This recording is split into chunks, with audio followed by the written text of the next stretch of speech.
Did you know that the #1 reason many people over 60 wake up tired, forgetful, or even emotionally drained has nothing to do with age or illness?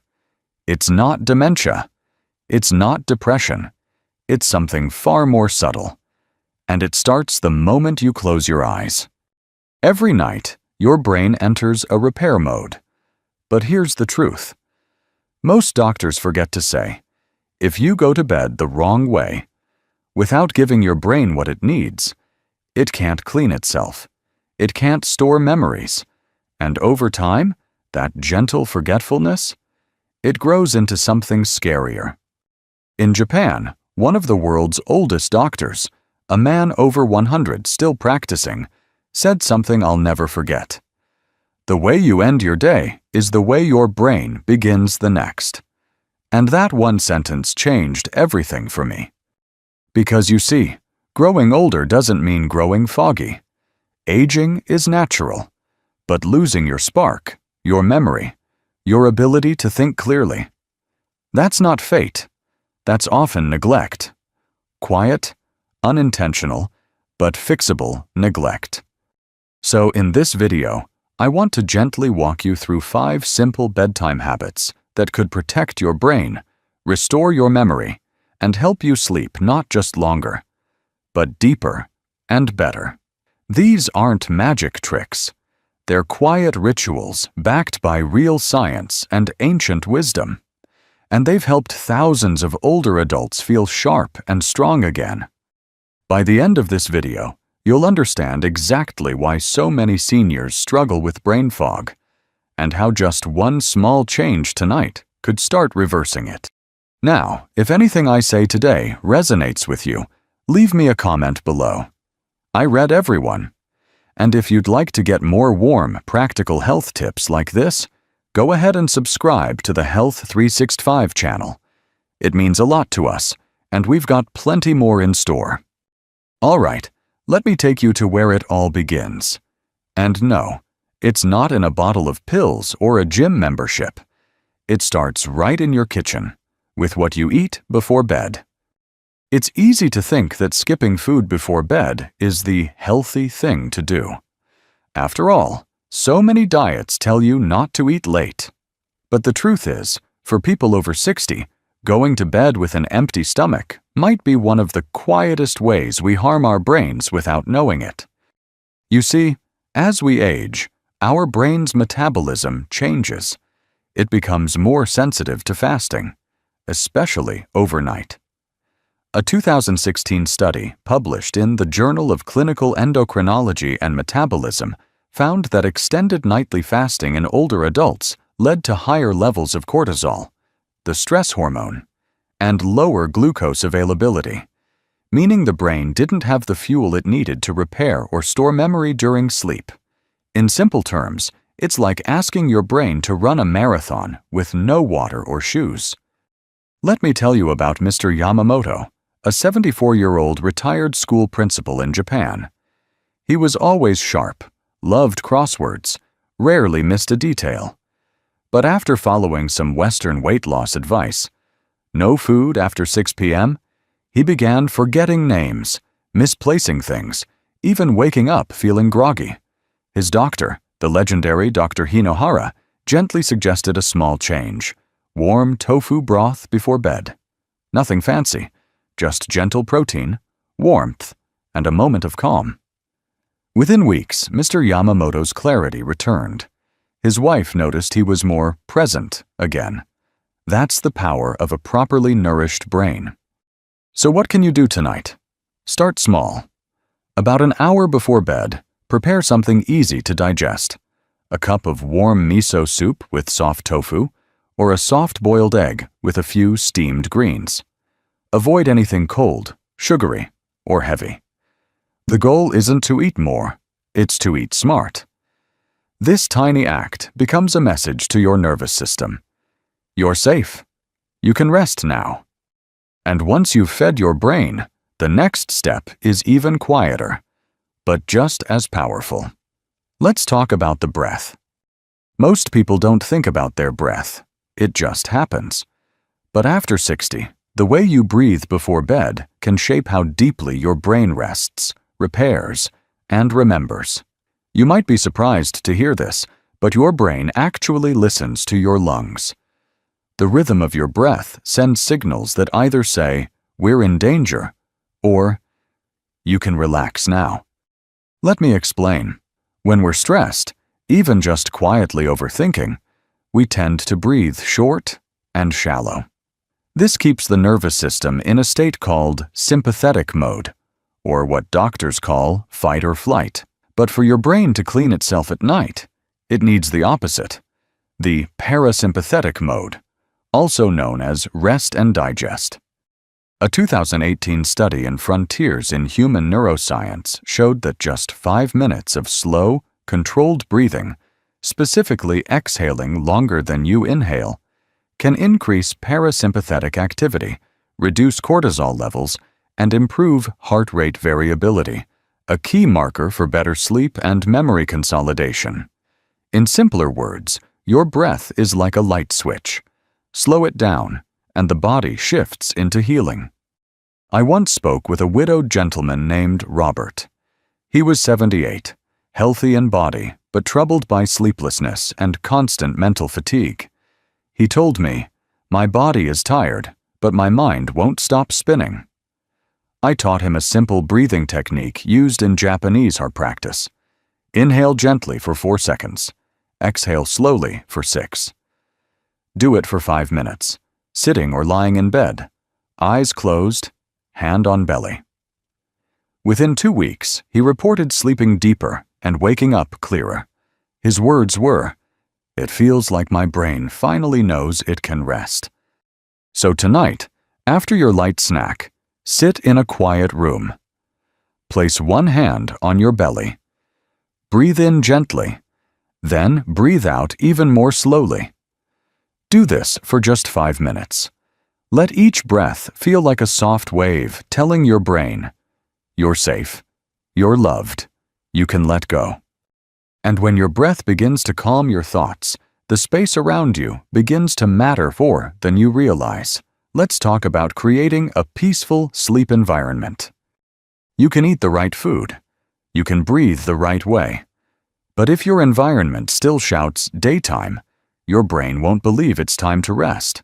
One of the most overlooked secrets to preserving brain strength after 60 is this: your surroundings must whisper peace as you prepare for sleep. Let me explain why. The brain responds to external signals, light, sound, even temperature, just as much as it responds to thoughts or nutrition. Your body has something called a circadian rhythm, basically your internal clock. But here's the thing. This clock doesn't run on time. It runs on cues.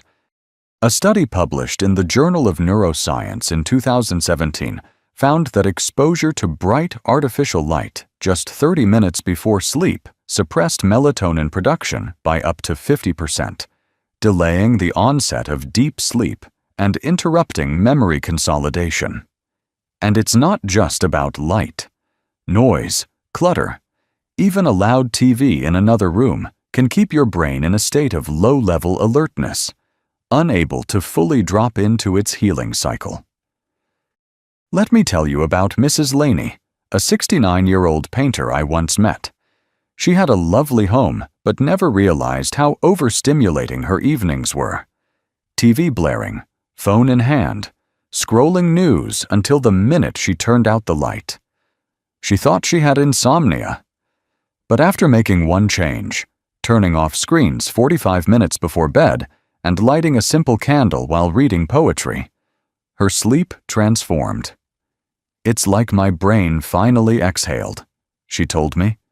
And her creativity returned too. Tonight, try this. Dim the lights an hour before bed. If possible, light a candle instead of using overhead lights. Open a window slightly to let fresh air in. Put your phone away, not beside the bed, but outside the room. Read something calming, maybe a spiritual passage or a few pages of a story you love. Even silence can be soothing when it's chosen.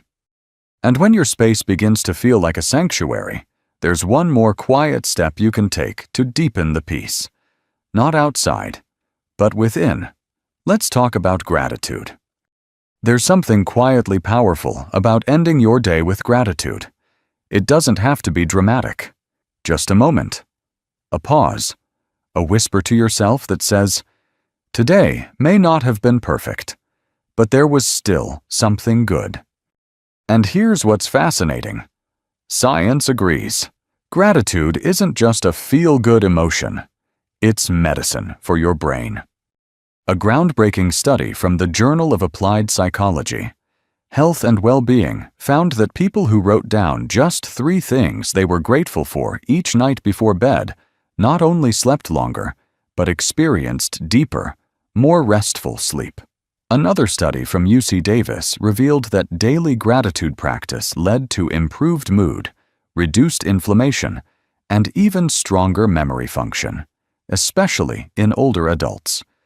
Why does it work? Because when you focus on what went right, your brain releases dopamine and serotonin, the same chemicals that support learning, memory, and emotional regulation. It's like giving your mind a warm bath before it drifts off to sleep. Let me share a story. Mr. Patel, 81, once told me he had trouble falling asleep because his thoughts raced every night, worrying about the past, the future, his health, the world. I gave him a notebook and one instruction. Write down 3 simple things each night that made you smile, even if they feel small. A week later, he called and said, "I don't know what changed, but my mind is quieter. I even remembered my granddaughter's birthday without anyone reminding me." So, here's your invitation. Before bed tonight, sit for just 2 minutes. Take a pen, open a notebook, and write down 3 things you're thankful for. A warm cup of tea, a kind word from someone, the comfort of your pillow. It doesn't matter how big or small. What matters is that you shift your mind from pressure to peace. Because when you give your brain the gift of safety and appreciation, it opens up, like a flower at dusk. And once that emotional rhythm is in place, there's one final piece that brings it all together. A deeper kind of timing your brain has been waiting for. Let's talk about rhythm.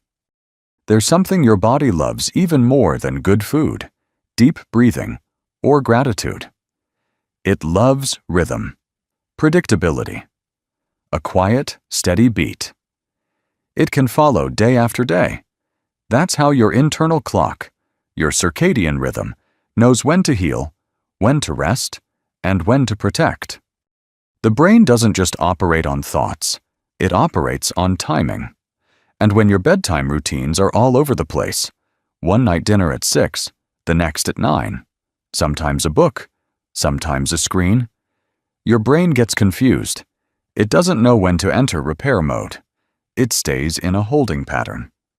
A study published in Sleep Medicine Reviews in 2019 showed that older adults with irregular sleep-wake schedules had significantly lower cognitive performance, especially in memory tasks, compared to those who kept consistent routines. The difference wasn't diet. It wasn't medication. It was rhythm. I once spoke with Ms. Clara, 76, a retired nurse who prided herself on flexibility, but she couldn't understand why her memory felt foggy, even though she was eating well and exercising. After journaling her evenings for a week, she noticed something. Every night was different. Dinner at random times, sometimes skipping her routine altogether. Once she started winding down at the same time every evening, same light meal, same stretches, same quiet book. Something remarkable happened. "My mornings feel sharper," she said, "like my brain finally knows when to rest." Here's a gentle challenge for you. For the next 7 nights, try this. Have your light snack around the same time each evening. Do your breathing practice at the same place in your home. Choose one quiet ritual, maybe lighting a candle or reading a poem, and do it in the same order. You're not building a prison of habit. You're building a rhythm your brain can trust. And when your body trusts the rhythm, healing becomes easier. Memory becomes stronger. Sleep becomes deeper. And now that we've walked through these small but powerful habits together, let me leave you with something to carry into the night. So much of growing older is about letting go, of roles we once had, of speed, of certain certainties. But one thing we don't have to let go of is clarity. The ability to wake up feeling present, to remember the name of a song we loved, to walk into a room and know why we came. And as we've seen, it doesn't take something big or expensive, just a few small steps, done with care, nourishing your brain before sleep, breathing deeply so it knows it's safe, creating peace in your space, choosing gratitude over worry, and honoring rhythm, the quiet beat of healing. You don't need to be perfect, just gentle, just consistent. And with time, your brain will reward you, not with brilliance perhaps, but with steadiness, calm, the kind of clarity that lets you remember your stories and still write new ones. If this video spoke to you in any way, I'd love to hear your thoughts. Leave a comment below, even just one word that describes how you're feeling right now. And if you want more videos like this, filled with calm, wisdom, and care, I invite you to like this video and subscribe to Health 365. Because taking care of your health doesn't have to be overwhelming. It can be as soft as breath and as steady as rhythm. Sleep well tonight, and let your mind remember that it is not fading. It is simply waiting to be nourished.